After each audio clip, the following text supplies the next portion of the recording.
Olá, meus queridos inscritos, como vocês estão? Espero que estejam bem. Eu estou muito bem, como sempre. Voltei para mais uma leitura aqui no canal. Se essa é a sua primeira vez, seja muito bem-vindo ou bem-vinda. Meu nome é Eros e você está no canal A Memória das Árvores. Peço que você já se inscreva, se assim você desejar, ative o sininho, clique aqui no gostei, porque isso ajuda bastante o canal a crescer. E me siga no meu Instagram, que está aqui embaixo na descrição do vídeo, @eros.miliari. Certo, pessoal, vou abrir para vocês hoje com o Despertar Espiritual. Boa sorte, vamos ver o que nós temos para essa leitura. Uma mensagem para as pessoas que vão se conectar, para as pessoas que se conectaram com este vídeo, que se conectaram com o título. Uma mensagem, obrigado. O bode expiatório, que tem uma coisa de assumir responsabilidades, assumir culpas,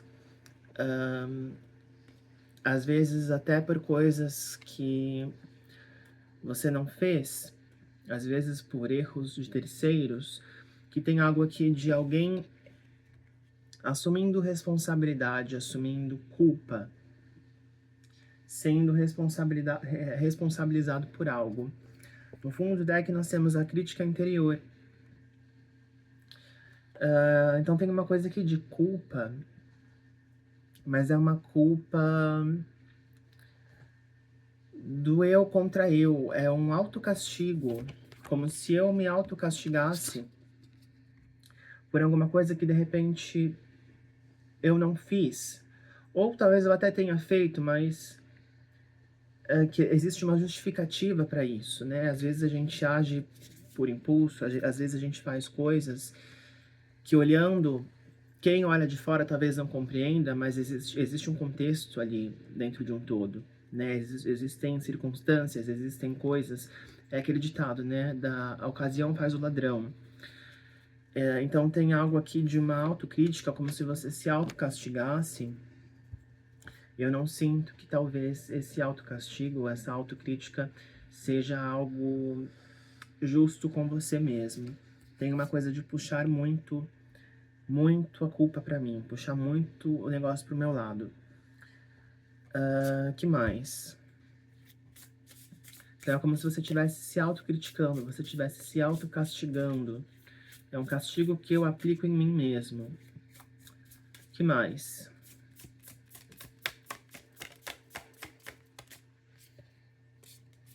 O silêncio.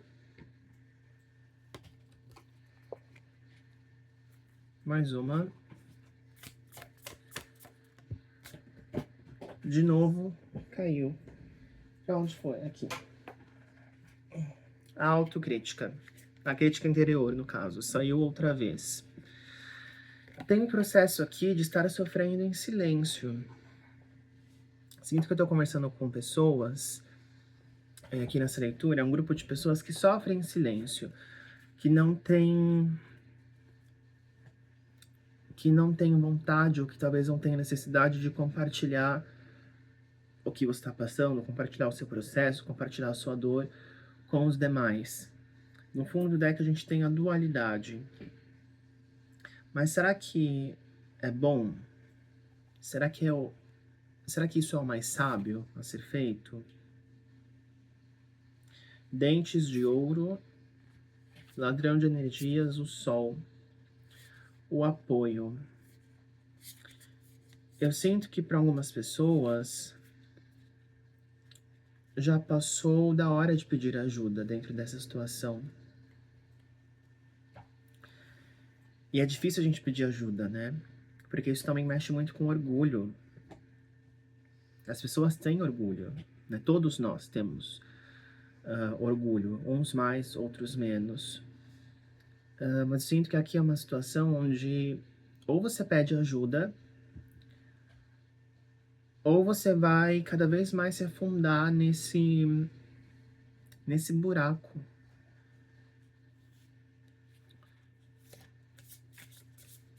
Eu não sei se existe medo de se machucar outra vez.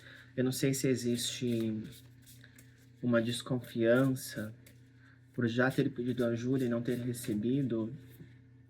Existe alguém que vai te entender.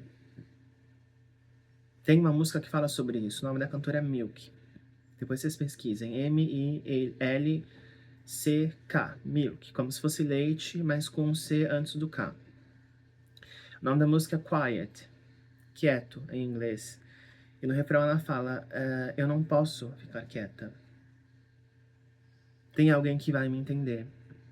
E é interessante que nessa música ela fala sobre um processo de... Eu não sei se eu posso falar, porque senão o YouTube derruba meu vídeo. Mas um processo onde alguém fez algo com o corpo dela contra a vontade dela. Vocês estão entendendo, né? Vocês entendem se eu falar dessa forma. E ela guardou isso por muito tempo porque ela se sentia suja, porque ela se sentia com vergonha, porque ela achava, de repente, que ela era culpada, porque ela estava aqui, ó, se colocando como um bode expiatório daquilo que eu falei com a crítica interior. É um castigo que eu me aplico, um castigo que eu aplico em mim mesmo por uma coisa que eu não fiz. E eu não posso me calar, porque eu não fiz nada para merecer. Então não é... O erro não tá em você. A culpa não tá em você. Eu me emociono de falar dessas coisas, porque eu não passei por uma experiência dessa, que ela vivencia, essa cantora, mas passei por coisas parecidas. Eu sei como é se sentir culpado, né? Você carregar um erro, carregar o peso de um erro que não é seu. E ela tá certa. Você não pode ficar calado. Eu não posso ficar quieto. Tem alguém que vai me entender. E aí é lindo no final da música que tem um coral cantando let it out, né? Deixe sair. Deixa isso que tem dentro de você sair. É uma música muito... Eu falo que algumas músicas têm poderes curativos. E essa música me ajudou muito durante um tempo. Inclusive, eu pretendo fazer uma tatuagem aqui atrás na nuca com uma parte da letra. E é isso. Aqui você está passando por um processo que você precisa deixar sair. Existe alguém que vai te entender. Sobre o que nós estamos falando, por favor?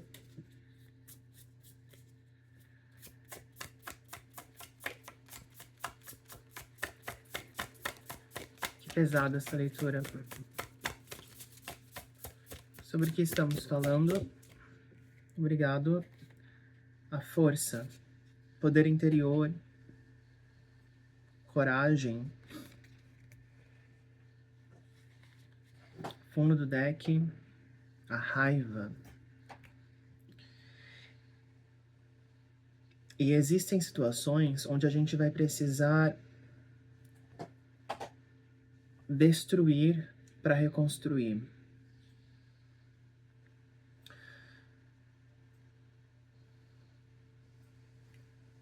Teve uma vez, às vezes eu fico em silêncio que eu procuro palavras para expressar, que eu tava passando por um processo, depois de todas essas coisas que aconteceram, que eu sentia muita raiva. Melhor, eu sentia muito ódio. E eu conversei com um preto velho, eu nunca vou esquecer desse dia. Fui em um terreiro de Umbanda, eu conversei com um preto velho, eu falei pra ele tudo que eu tava sentindo, eu fui muito honesto. Falei que eu tava com ódio, falei que eu tava com raiva, falei que eu queria matar 7 pessoas. Não, tô brincando aqui, né, de matar 7 pessoas, mas eu expressei pra ele com todas as letras que eu tinha ódio. E ele falou pra mim que não era errado, não é errado você sentir ódio. Errado pode ser o que você vai fazer com esse ódio, para onde você vai direcionar esse combustível. E são coisas que às vezes nós reprimimos, né? Principalmente nós que crescemos em uma cultura judaico-cristã, todas essas coisas são demonizadas, né? Que é errado a gente sentir ódio, que é errado a gente sentir raiva, que é errado a gente ter amargor, a gente ter dor no coração. E talvez sim, talvez seja errado a gente alimentar isso e viver com isso durante o resto da vida. Mas esses sentimentos, eles são parte da experiência humana. E a gente precisa passar por eles. Permita-se sentir o ódio, mas mais do que isso, permita-se direcionar isso para algo bom. Use isso como um combustível para algo positivo. Deixa essa força destruidora sair, extravasa, deixa isso sair. Me vem só essa música na cabeça, o coral cantando. Let it out now, let it out now. Deixe sair agora. Vamos ver, eu vou abrir com o tarô. Aqui eu estou usando o Igor Egorov. Me dá mais informações. O que é essa situação de bode expiatório? O que é esse bode expiatório? O que aconteceu com essas pessoas?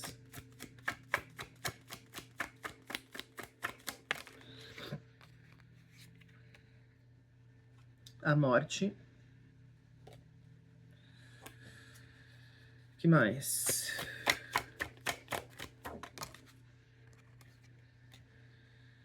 Três de ouros.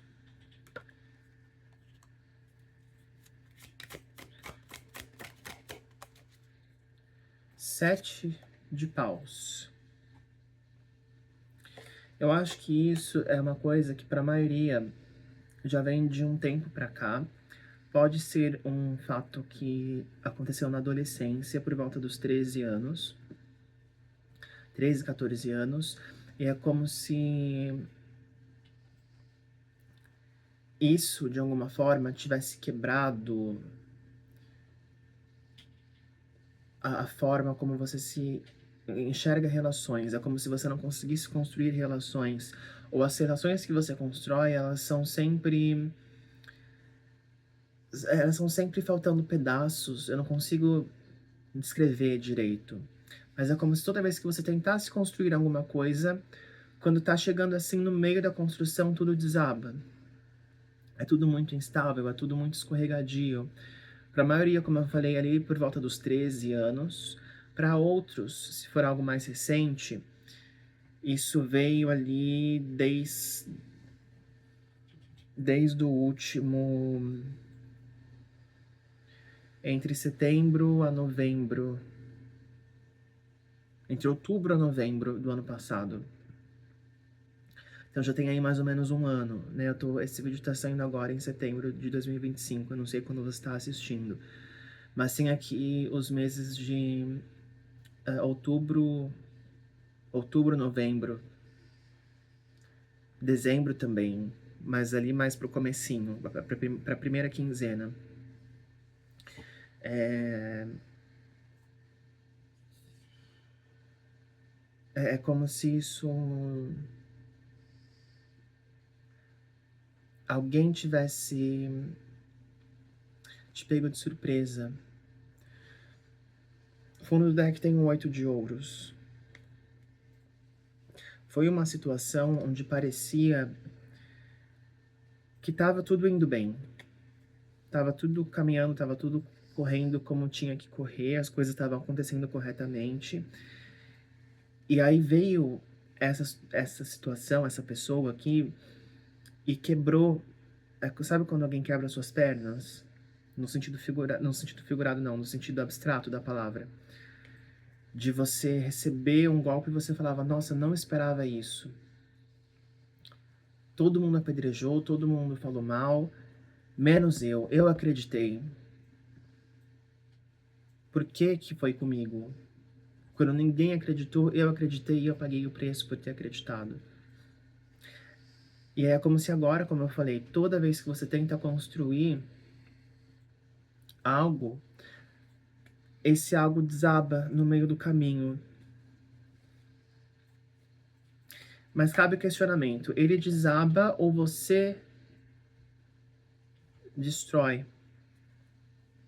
com medo disso acontecer de novo? Porque talvez tenha ficado no seu subconsciente de que, ó, você vai chegar em tal ponto e a partir desse ponto a coisa vai desandar. Aí você já pensa, inconscientemente, bom, já que eu tô vendo que tá chegando nesse ponto, eu mesmo vou desconstruir tudo para que eu não precise passar por tudo aquilo que eu passei antes. Me dá mais uma para essas 3 cartas. Obrigado. 6 de copas. E de novo 6 de copas me traz uma coisa de infância, de adolescência, de passado, de lembrança.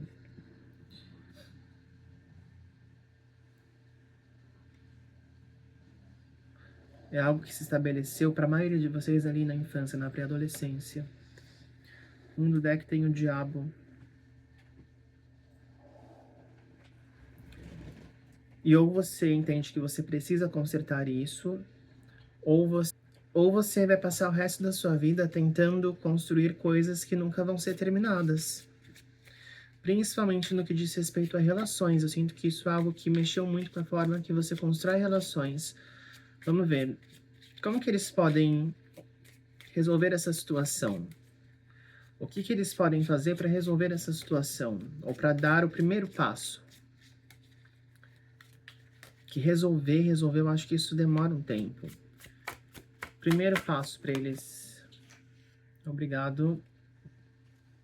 O diabo, outra vez, energia de Capricórnio. Tem uma coisa de autocontrole aqui com esse diabo. O fundo do deck tem o 8 de copas. É eu entender que eu não sou mais escravo de uma situação. Eu não sei por que vocês estão se prendendo nisso ainda. A energia do diabo, nesse contexto aqui, tá vindo como uma energia muito de escravidão. É como se eu quisesse me manter preso a isso. Eu sinto que essa é uma energia que, de repente, está vindo de vocês, que é essa energia do bode expiatório.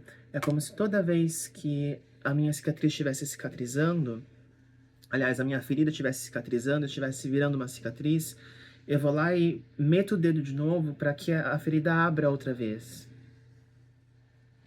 E eu não sei se você está fazendo isso porque você quer, eu não sei se isso é inconsciente ou não. Mas é como se as cartas estivessem dizendo isso. O primeiro passo é deixar a ferida fechar. É deixar a ferida cicatrizar. Isso não quer dizer que não vá doer mais, ou que você vai esquecer, porque a cicatriz ela vai ficar ali. Toda vez que você olhar para ela, você vai lembrar.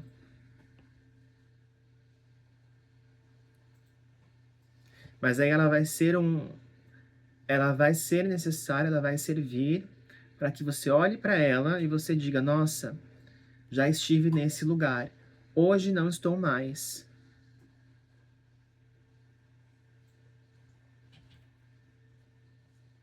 Hoje é um lugar que eu olho como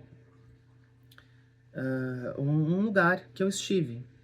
E eu deixei para trás com 8 de copas. É eu entender que eu não sou mais escravo dessa situação. Que eu posso seguir em frente. Que eu não preciso mais empreender nisso. Para onde que eles vão? O que aparece aqui no caminho? Para onde que eles vão caminhar? Depois desse diabo, caso eles deixem essa cicatriz, essa ferida se tornar uma cicatriz. Cavaleiro de copas, ó, existe um amadurecimento aqui, você se torna uma versão mais madura de você. Talvez você seja um tipo de pessoa que você até é uma pessoa séria, você até é uma pessoa que sabe o que quer, que sabe tomar próprias decisões, que sabe qual caminho quer seguir, mas talvez as pessoas ao seu redor não te enxerguem dessa forma. Porque uma coisa é eu ser quem eu sou e a outra coisa é como as pessoas me enxergam. E eu sinto que talvez a sua imagem, a forma da qual as pessoas te enxergam, não condiz muito com aquilo que você deseja que elas pensem sobre você. E é como se você conseguisse, depois de você conseguir domar isso daqui, depois de você conseguir deixar essa ferida virar uma cicatriz, as pessoas passassem a te ver de uma forma diferente. Então eu vejo você mudando muito. É como se você tivesse uma apresentação diferente. Tem uma coisa aqui de mudar o guarda-roupa, de repente trocar roupas mais abobadas, entre aspas, por roupas mais sérias. É como se você se tornasse mais adulto, mas não no sentido físico da palavra, mas no sentido semiótico, das pessoas te olharem e dizer: nossa, é uma pessoa séria, é uma pessoa de respeito, é isso. Eu sinto você se sentindo respeitado pelas pessoas. Então tem uma coisa aqui do seu sex appeal mudando, o guarda-roupa mudando, a maneira como você anda, a maneira como você fala, até a sua postura, de repente, como se ela mudasse. É como se fosse pensa numa pessoa escravizada, que anda corcunda, que anda, assim, sempre de cabeça baixa, numa pessoa submissa, que passou por um processo de escravidão, e ela se sente sempre muito retraída, e é como se ela fizesse assim, né, ela passa dessa posição de subserviência para uma posição de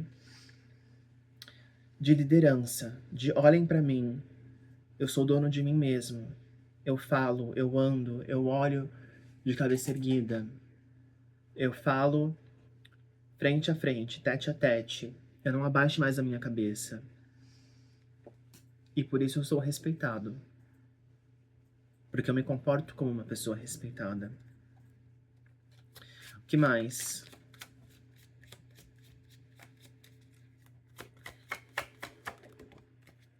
Oito de copas. Eu acho que as pessoas não vão te reconhecer aqui. 2 de paus.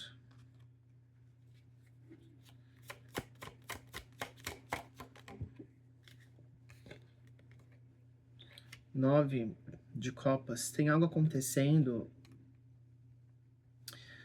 entre... perto ali de dezembro, mais ou menos. É como se ou você retornasse de um lugar, ou as pessoas tivessem acesso a essa nova imagem de você. Elas vão ter que te conhecer outra vez. Eu sinto você voltando para um lugar, ou as pessoas começando a te enxergar de uma forma que elas vão precisar te reconhecer outra vez. Porque tem uma mudança muito grande aqui. E eu não acho que é só na parte abstrata da palavra, e também no físico.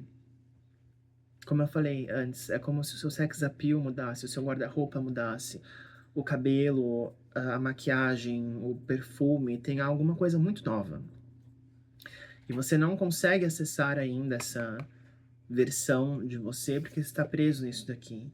Você ainda está olhando para o passado, se culpando por uma coisa que você não fez. Que já passou do tempo. Já era para você estar aqui.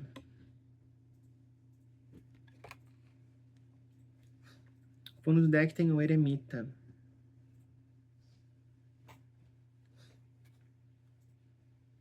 Para muitos, essa mudança ela começa a acontecer, talvez agora, perto do dia 22 de setembro. Nessa semana do dia 20 de setembro. Tem algo como se fosse um estopim. Como se o estopim dessa mudança viesse. E tem alguém que não vai reconhecer vocês.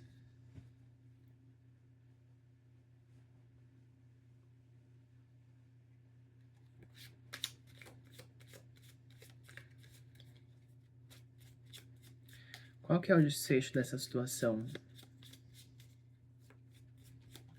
Qual é o desfecho? Como que eles terminam?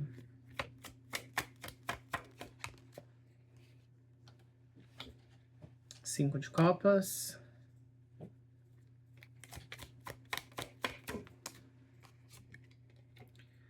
6 de ouros. 1.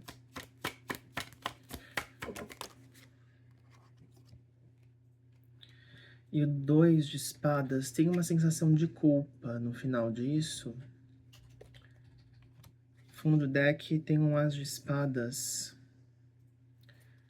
Qual é o... Me dá uma explicação para esse sentimento de culpa. Alguém vai se sentir muito culpado no final disso tudo.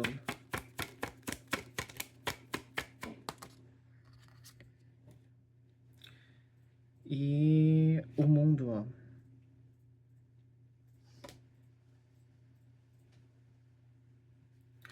Alguém vai se sentir muito culpado no final disso tudo, mas vai ser tarde.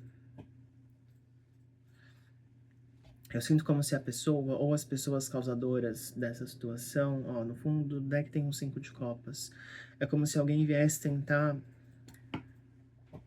reaver alguma coisa, porque você nessa situação de escravidão, você nessa situação de subserviência, tinha algum tipo de utilidade. E depois que você desperta e você se desprende desse passado que não te pertence por uma coisa que você não fez, alguém entende, nossa, ele despertou e agora ele não vai ter mais essa utilidade, eu vou perder essa ferramenta que eu tinha. E agora eu vou tentar consertar esse dano que eu causei, mas vai ser tarde demais. Eu sinto uma pessoa aqui que ela vai sair com uma mão na frente e outra atrás. E não é vocês.